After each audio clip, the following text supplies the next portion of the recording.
장마철에 뭐 별일 없으셨는지요? 네. 영주 쪽에는 비가 많이 와가지고 그 사람도 많이 죽고 그래 됐는데 하여튼 여기 다행히 여기서는 큰 피해는 없었어요. 근데 막판에 아슬아슬하게 이제 요 뒤에 산에서 물이 내려와갖고 요 법당이 조금 침수될 뻔했거든요. 아슬아슬하게 한 1cm 차이로. 근데 서울에서 내려왔는데 오니까 바로 막 그런 상황이어가지고 요 물길을 타고 예, 그래서 이제 다행히 물길이 나서 이제 그걸 위기를 넘겼고 요 밑에 여기 이제 축대가 좀 파였어요. 물길이 생겨버려요. 근데 그것도 이제 그 통나무 큰 게 저쪽에 쌓여 있었거든요. 통나무를 넣고 벽돌을 넣고 자갈을 넣고 흙을 넣고 해갖고 또 이제 그것도 다 메꿨어요. 아슬아슬하게. 그때 이제 이 법당에는 항상 그 연고를, 정동설의 연고를 틀어놓거든요. 24시간. 근데 이제 그 서울 제가 볼일 보러 올라갈 때 마침 그날 딱 끈 거예요. 그날만. 그래서 끌 때, 아이고, 이거 별일 없을까, 혹시나 장마철이고.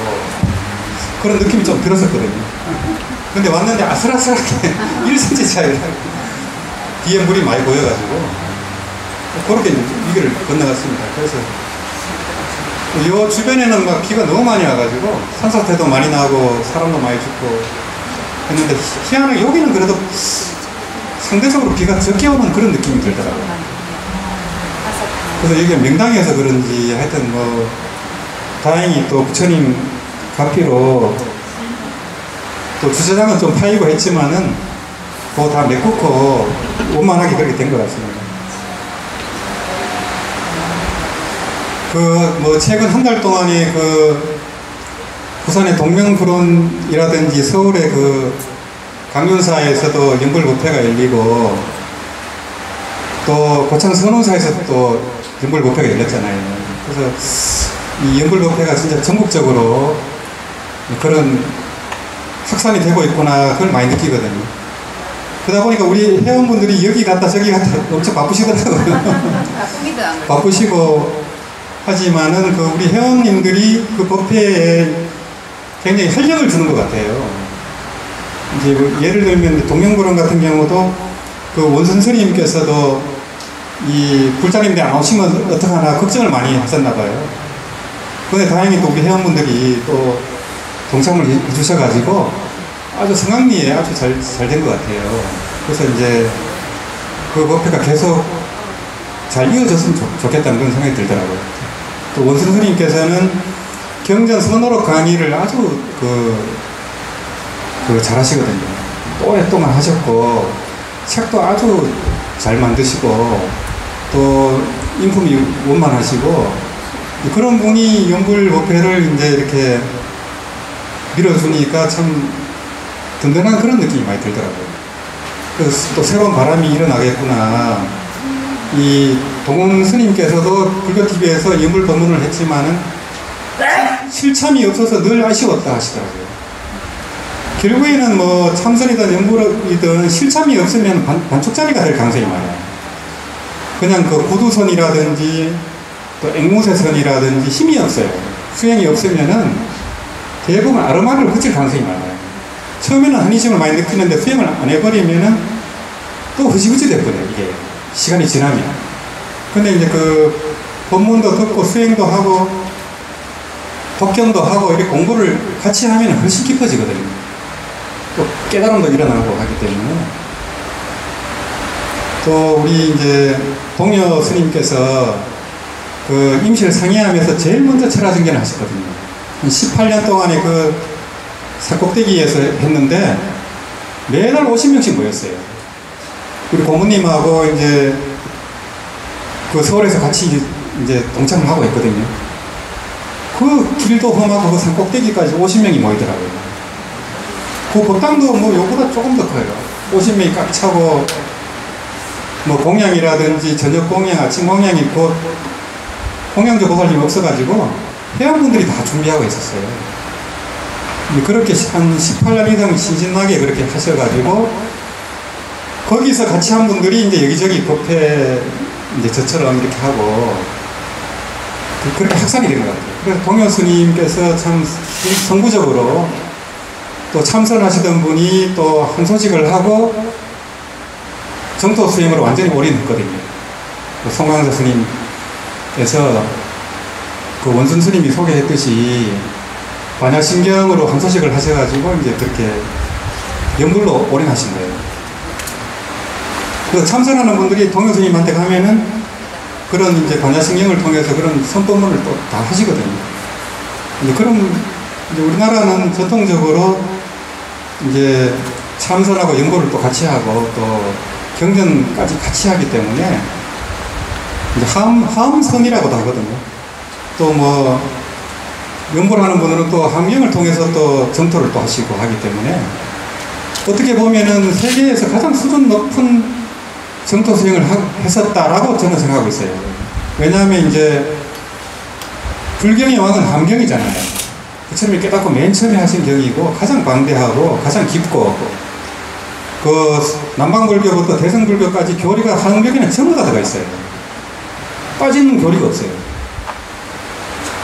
법화경도 불경의 왕이지만은 이제 함경을 가장 최고의 경이고 대경이라 하거든요. 큰 대자가 붙는 경이 유일하게 함경입니다. 그래서 원영상 스님이 하음으로 깨치고 수행은 남아미탑을 하셨잖아요. 그래가지고 이제 우리나라는 함경을 가장 중요시했고 중국은 능엄경을 중요시했거든요. 그리고 일본은 법화경을 중요시했어요. 그래서 우리나라가 작은 나라지만은 가장 큰 불교를 한 거 아니에요. 그죠? 그래 우리 조상님들이 그렇게 대단한 걸 하다고 또 생각이 들고 그러다 보니까 금봉사에서 그 발지영 스님이 1820명 이상을 왕생시켰잖아요. 스님 30분하고 그 마을에서 그 시주하고 외워하던 대중들 차례차례로 왕생을 시키고 본인이 나중에 왕생하셨잖아요. 그죠? 그래 중국 우리 이제 이번 10월달 10월 24일부터 29일인가 하여튼 그때 이제 그 중국 독립성사로 이제 순례를 가고 거기서 이제 연불수행을 같이 해보는 프로그램을 그 아재 여행사하고 같이 기획을 했거든요. 그 중국 독립성사에서 그렇게 수행을 하는 프로그램은 아마 처음일 거예요. 그래서 이제 우리 회원분들이 좀 가셔가지고 그 프로그램을 개척을 해버리면 다른 스님들이 거기 계속 갈 가능성이 아주 높아요. 그러니까 그 여행 코스가 하나 개발되는 거거든요. 그래서 뭐 우리 회원분들은 20여 분 이상만 가시면 돼요. 그러면 시작을 할 수 있거든요. 또 맨 처음 가서 또 하는 게 또 의미가 있고 거기는 또 독림대불이라고 그 아미타 대불이 48m 되는 대불이 서 계시거든요. 한 5년 전에 세워졌는데 정말 거룩하고 그 황금빛 그 상호가 정말 대단합니다. 말법 시대에 그런 아미타 대불이 생겼다는 게 참 희한한 거거든요. 공산국가에서 그렇게 탄압도 안 받고 매번 연불 수행하면 한 3,000명이 수행하거든요. 그분들은 연불 수행할 때 막 걸으면서 밤새도록 해요. 24시간 안 앉아요. 계속 서서 하는 거예요. 그러면 막 그분들은 막 눈물을 흘리면서 연불합니다. 굉장히 간절하게 합니다. 또 그 연불 모문관에는 11일 동안 100만 독을 하고 나와요. 그래서 거기 들어가려면은 좀 연불을 잘 하거나 아주 신심이 깊어야 된답니다. 검증을 거쳐서 아마 이제 10일 동안 하시나 봐요. 그런 데도 구경하고 독림대불도 구경하고 또 연불도 같이 해보고 이제 그렇게 어떻게 될지는 모르겠지만 코로나도 끝나고 처음으로 이제 그런 프로그램이 이제 열리는 거거든요. 그래서 뭐든지 처음 할 때가 이제 의미가 깊고 공덕이 아마 클 거예요. 또 우리 정토종 초조 회원대사님이 창건한 절이고 지금 이 말법 시대에 그렇게 큰 절이 있다는 게 참 불가사의합니다. 이 아미타 부처님의 가피력이 아닌가 이 생각이 들어요. 다른 절들은 지금 탄압을 받고 불상이 파괴되고 절이 파괴되고 있거든요. 그래서 정공스님 테이프도 몰래 유통을 한답니다. 불화 같은 경우도 공개적으로 못 건대요.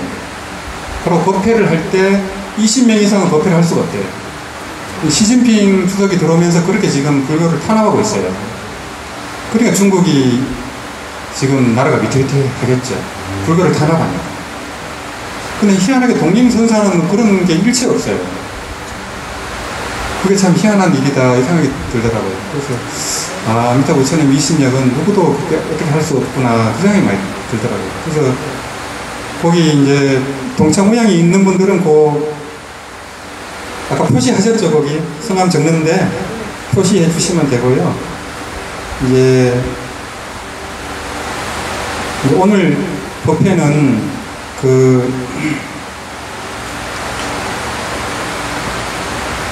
저기 보면은 문급한 무량수경이 있어요.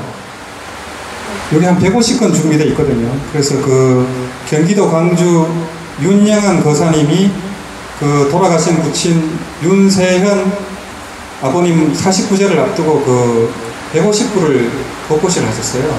가실 때 가지고 가시면 됩니다. 주변에 나눠주셔도 되고요.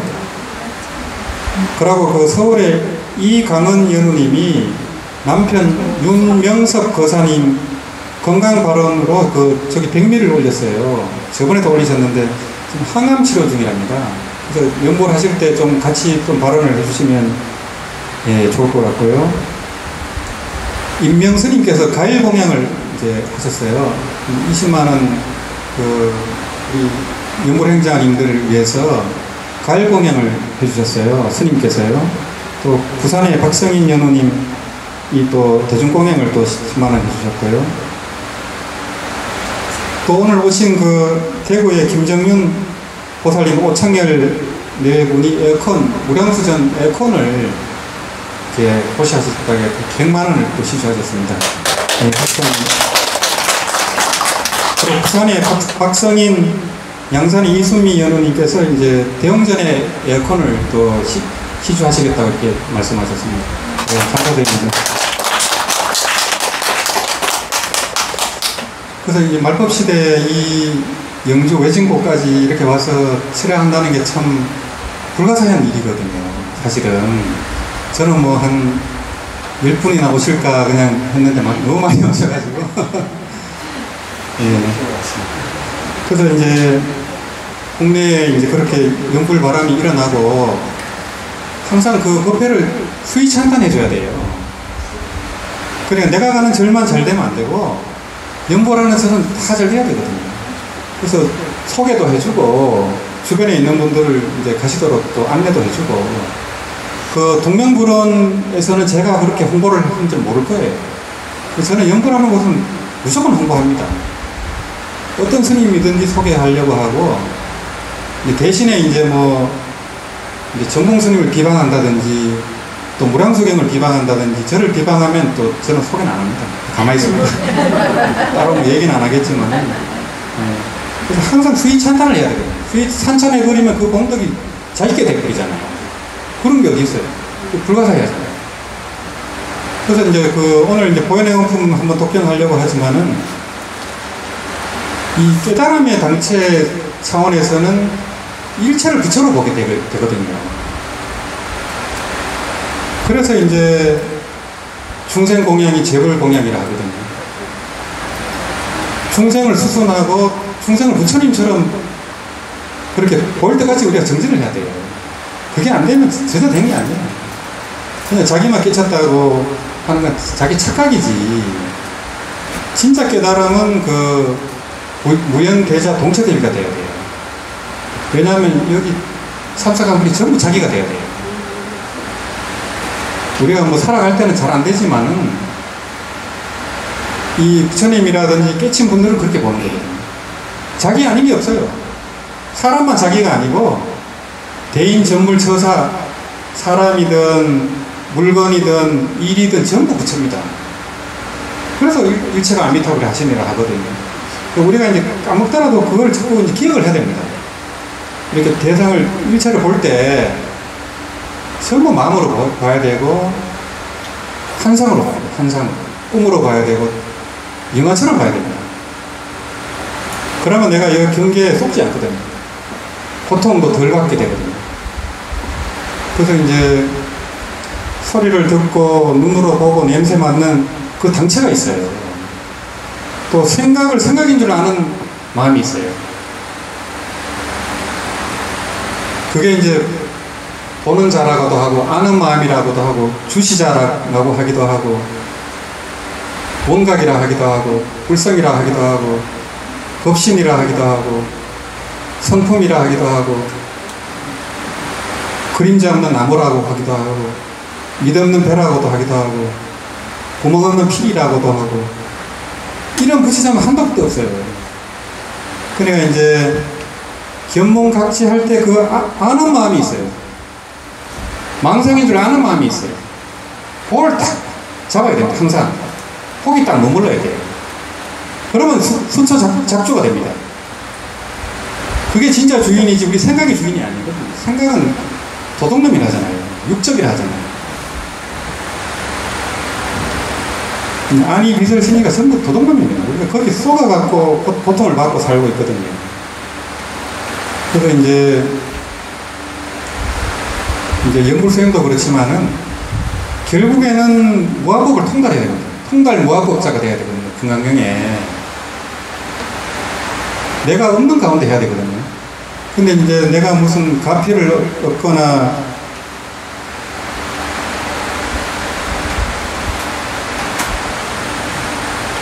또 깨달음을 얻거나 할 때 그런 모든 것들이 내가 들어가면 안 돼요. 나라는 게 들어가 버리면 그게 공부가 제대로 되는 게 아닙니다. 거꾸로 가버려요. 내가 없이 해야 되거든요. 연불도 마찬가지입니다. 내가 없이 해야 되지. 내가라는 아상이 들어가 버리면요. 고생은 고생대로 해요. 여기 이제 절에 있어 보니까 노스님들이라든지 어떤 노보살님들 공부 많이 하신 분들이 오거든요. 그럼 그분들이 이제 수행담을 얘기하셔요. 보면은 30년, 40년 그런 바른 안목을 안 갖고 하면은 정말 고생하는구나 그걸 느껴요. 그분들도 그렇게 얘기하시거든요. 그 안목이 잘못되면은 그런 에고식으로 하는 수행은 전부 유의법입니다. 고생은 고생대로 했는데 남는 게 전혀 없어요. 항상 무아무심으로 해야 돼요. 무아무심. 생각 없이 해야 됩니다. 생각이 일어나기 전에 그 자리에 있어야 되거든요. 그래서 응무소주 이생기심이라 하잖아요. 머무는 바 없이 그 마음을 내는 거거든요. 항상 머무는 바 없이 마음을 내버리면 돼요. 한 물건도 없는 그 당체에서 모든 게 일어나잖아요. 아마 아미타불도 거기서 나와요. 듣는 놈도 거기서 듣고 있어요. 보는 놈도 거기서 보는 거예요. 그래서 이제 약견 재상 비상이면 직견 열애라 할 때 바로 보는 자가 열애입니다. 보는 자가 열애입니다. 눈이 아니고 눈을 통해 보는 성품이 있어요. 그래서 아잔자 스님도 그렇게 위파사나로 아라한이 된 그분도 이 아는 마음이 아니면 무엇이 있겠는가, 이 아는 마음을 얘기를 해요. 그분도요. 그분이 오도막인가 그 책이 있는데 딱 그렇게 한마디 딱 합니다. 그분도요. 근데 이제 사람들이 그걸 딱 집어서 얘기를 안 해주니까 자꾸 헷갈려 버려요. 생각하고 마음이 이제 마음이란 말이 하도 막 여러 가지로 쓰이니까 망심인지 진심인지 헷갈려 버려요. 그럼 무아라고 하니까 아무것도 없다고 또 착각을 해버려요. 무아라고 하니까 아무것도 없구나, 공이구나, 이렇게 또 가버려요. 그러면 단멸공에 빠져버려요. 악취공에 빠져버려요. 그러면 인가도 없어요. 자기 멋대로 살지. 그러면 이 무아라는 것은 에고의식이 없다는 거예요. 개별의식이 없다는 거예요. 이 우주의식, 전체의식은 있어요. 그것을 공적 영질하잖아요. 텅 비어갖고 정면하지만은 신령선은 알미 있거든요. 신령선은 아는 마음이 있어요. 망상인 줄 아는 마음이 있잖아요. 아, 이게 망상이구나 보고 있는 마음이 있거든요. 그거는 사라지지가 않습니다. 그거를 이제 대하라고 하고 진하라고 하거든요. 일반경에서는요. 이제 뭐하라고 할 때는 에고가 없다는 거예요. 에고. 개별 의식이 없다는 거예요. 너니 나니 하는 그런 게 없다는 거지. 전체로서의 나는 있죠. 전체가 난데. 나는 게 없는데. 그런 암묵이 투철해야 됩니다. 그래야 누가 뭐라 해도 안 속지. 뭐 한 물건도 없다, 텅 비었다 하니까 아무것도 없는 줄 알고. 잘못 가르치는 분들도 많습니다. 그걸 이렇게 정확하게 얘기를 해줘야 됩니다. 그래서 이제 우리가 이제 에고의식 없이, 나라는 상이 없이 해버리면은 이제 무의식으로 하잖아요. 그러면 더 잘 됩니다. 저절로 되고 힘도 덜 들고. 그런 안목을 갖는 게 이제 연구를 하는 분들도 필요하다 이 생각이 많이 들더라고요. 왜 그러냐면 연구를 잘해가지고 또 삼매에 든 분도 있고 부처님을 칭찬한 분도 있고 하지만은 여차하면 잘못되더라고요. 자기가 제2의 붓다라고 해버리고 그런 분이 나와버려요. 정말 위험한 얘기거든요. 그런데 며칠 전에 오신 그 노스님은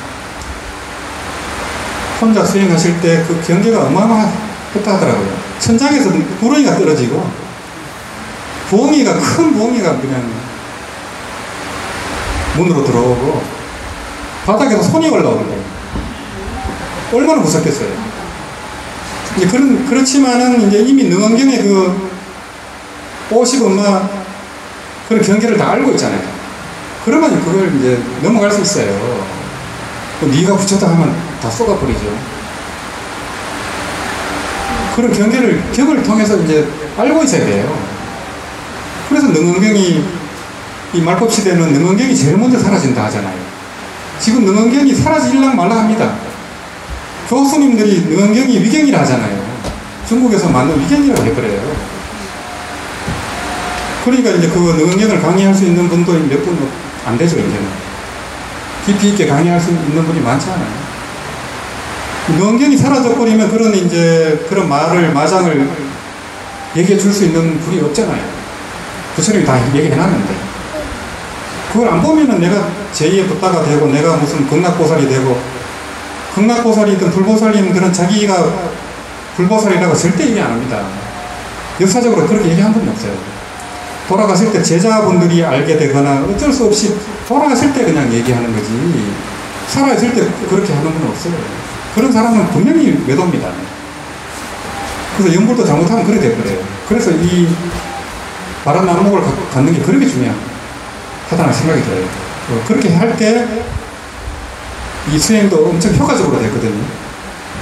그 도리를 모르면 그냥 평생 망상도로 하는 겁니다. 그 도리를 알아야 그때부터 수행이에요. 모르면 전부 에고의식을 강화하는 건데, 닦으려고 하는 게 에고의식을 강화하잖아요. 내가 닦아가지고 뭐 유명해지고 남들의 존경을 받고 신통이 생기고 전부 에고의식입니다. 이게 그럴듯 하지만은 열심히 하는 것 같아도 잘못, 그 도리를 모르면은 전부 유의법이에요. 그래서 그 도리를 알고 해버리면 해도 하는 말 없어요. 뭐 자기가 좀 깨쳤다 해서 뭐 잘난 척할 게 전혀 없어요. 전부 다 갖고 있는데, 전부 다 그거 갖고 있는데 뭐 지만 갖고 있는 게 아니잖아요. 그걸 갖고 뭐 잘난 척할 게 뭐 있어요. 그래서 이제 그거를 이제 우리가 이제 이 무랑수열에는 이제 그런 얘기를 같이 하면서 합니다. 그래서 영명연수 스님이 이제 선과 연구를 같이 한 분은 뿔 달린 호랑이라 했듯이 인강대사님도 마찬가지입니다. 정공스님도 마찬가지입니다. 그런 마음 도래를 다 알고 연구를 하기 때문에 법문이 훨씬 깊은 거예요. 가장 수승한 법문이거든요. 그 인강대사님 법문, 대세지 보살의 하심이잖아요. 그래서 의심할 바가 없어요. 그냥 그대로 따라가기만 하면 그냥 우리 회원분들은 중품, 상품 이상 갈 수 있다고 저는 보거든요. 경전을 독려하고 이렇게 깨달아가면서 연구를 하는 분들은요, 중품 이상 갑니다. 그거 없이 그냥 연구만 하는 분들은 이제 하품으로 가거든요. 근데 하품 하생에서 중품 일이 가는데 몇 겁이 걸립니다. 몇 소급이 걸려요. 여기서 그냥 50년 안에 해버리면 그 몇 겁을 땡겨버리는데, 최선을 다하는 게 좋죠. 그래서 여기서 우리가 하룻밤 이렇게 하는 게 극락세계는 뭐 200년이나 똑같대잖아요. 다른 하늘나라도 마찬가지로 100년, 200년하고 똑같대잖아요. 왜냐면 이렇게 모여서 공부하기가 진짜 힘들거든요. 그래서 이제 우리가 아미타 부처님 만난 것이 축복이고 이미 가피를 얻은 거예요. 더 이상 뭘 더 찾을 게 있겠어요. 그럼 하기만 하면 되는데. 그래서 이제 안심을 딱 얻어버리면 돼요. 그러면 이제 뭘 해도 마음이 편하고 이제 큰 경계가 와도 좀 담담해질 수 있고 그 경계를 통해서 이제 내 업이 높거든요. 그 경계를 회피하면 업이 안 높습니다. 경계를 그냥 수용해야 됩니다. 일체를 있는 그대로 수용할 때 업이 높아요. 힘은 들어도 그걸 고비를 넘고 해야 업이 높지 도망간다고 업이 안 높거든요. 그래서 항상 그래서 인욕바라밀이 그 참을 인자거든요. 그래서 무생법인 할 때도 그 참을 인자가 들어가요. 그게 이제 도장 인자도 되고 참을 인자도 되거든요.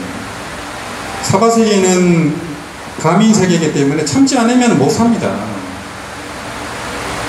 견딜 수가 없어요. 그래서 요번에 우리 이제 그렇게 힘들어가지고 자살하는 그 손녀딸이 나왔잖아요. 그렇게 똑똑한 친구가 그렇게 되는 거거든요. 참아야 되는데 못 참으니까요. 가민세계인데. 부처님도 그렇고, 뭐, 6대 조사 스님들이 참지 않은 분이 어디 있어요? 전부 참았죠. 부처님 같은 경우는 팔다리를 잘라도 참았는데. 그래서 이제, 부처님은 인욕보살일 때, 가리왕이 자기 신체를 8절 잘랐잖아요. 코도 자르고 귀도 자르고 하나씩 잘랐어요. 그렇게 잘라야 더 아프거든요. 한꺼번에 목을 쳐버리면 안 아프잖아요. 그러니까 하나씩 잘랐는데 이제 부처님은 전혀 성질이 안 났고 오히려 감사하는 마음이 들었대요. 자기 공부를 성취시켜주는 그 선지식으로 본 거예요. 그리고 어떻게 됐냐면은 그 가리왕이 나중에 교진녀가 됩니다. 교진녀. 교진녀가 최초의 아란이잖아요. 그 가리왕한테 그렇게 은혜를 갚아요. 자기를 죽인 사람인데 자기 공부를 성취시켰다는 거죠. 이미 그때 이제 부처님은 무학을 통달한 상태입니다. 통달 무학법자이기 때문에 코나 귀를 베도 안 아파요. 성질이 안 나는 거예요. 그 무학법을 통달하는 게 엄청 힘들겠죠. 그거 그냥 말로 되는 게 아니에요. 근데 뭐 다 된 것처럼 하면 사기꾼입니다. 건강에 다 나오는데 왜 그걸 보면 바로 알 텐데. 그걸 완전히 증득한다는 게 쉬운 게 아니에요. 그냥 뭐 헤어를 한다거나 초변성을 한다거나 그 정도 갖고는 안 됩니다. 이 영명연소 선사님처럼 죽을 때, 사형시킬 때 이게 마음이 피곤하잖아요. 그래갖고 왕이 살려줬잖아요. 살려주고 이제 출가를 하신 거거든요. 이미 그 영명연소 선사님은 거사 때 이미 깨쳤어요. 거사 때 이미 통달 무학법을 해버린 거예요. 그러니까 출가해갖고 바로 그냥 삼선도 깨치고 정토도 깨쳐버리니까 도반종의 3대 조사, 선종의 조사가 되면서 정토종 6조 스님이 되잖아요. 양쪽에서 다 조사 스님이잖아요. 영명연소 선사님. 영명연소 선사님을 가장 존경한 분이 선조 스님이에요. 그래서 그 종경록을 이제 자주 읽으시고 종경록을 간추린 책이 명추해요예요. 명추해요가 바로 마음을 바로 봅시다 하고 상하건으로 번역이 되어 있어요. 거기는 정토 본문은 거의 없습니다. 성조 스님이 영명연소 선사님을 존경했는데 극락은 안 믿었어요. 그래서 저는 뭐 감히 이렇게 말씀드리지만은 우리 회원분들이 그런 도인 스님도 능가했다고 저는 봅니다. 그래서 개인적인 생각이지만 그 스님들을 보면 뭐 가짜는 말이겠지만은 정토 쪽에서는 그렇게 보는 거예요. 이미 그 아미타 부처님 만나서 정토 수행하는 분들은 범부지만 보살지예요. 범부 보살이다. 그런 이제 자부심을 갖고 이제 우리가 서바색에 있지만은 이미 극락 대중입니다. 그래서 무량수 열애해라고 했잖아요, 제가. 대보적경에 무량수 열애해가 나와요. 현명이에요. 극락 아미타 부처님 그 해상을 무량수 열애라고 해요. 그 여기 그대로 있잖아요. 이미 무량수 열애의 회원이에요. 극락 대중으로 이미 소속이 되어 있다니까요.